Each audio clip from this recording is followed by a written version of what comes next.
केंद्रीय गृहमंत्री अमित शाह पुणे दौऱ्यावर आले असून गुरुवारी रात्री त्यांचे शहरात आगमन झाले। आज सकाळी 11:35 एनडीएमधील श्रीमंत बाजीराव पेशवे यांच्या अश्वारूढ पुतळ्याचे लोकार्पण त्यांच्या हस्ते झाले आहे। या कार्यक्रमासाठी सुरक्षेच्या पार्श्वभूमीवर अनेक मान्यवरांना निमंत्रण देण्यात आले।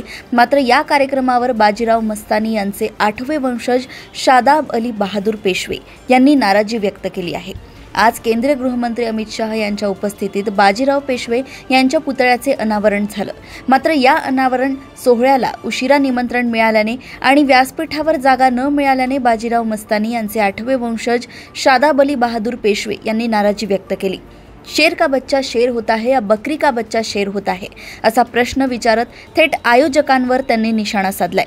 ज्या पुष्कर पेशव्यांना अमित शाह यांच्यासोबत व्यासपीठावर बसण्याची संधी दिली ते दत्तक पुत्र आहे असेही ते म्हणाले। मी बाजीराव पेशव्यांचा रक्ताचा वंशज आहे। मला अशा प्रकारे दिलेली वागणूक अमित शाह यांना देखील आवडणार नसल्याचं सांगत त्यांनी नाराजी व्यक्त केली आहे।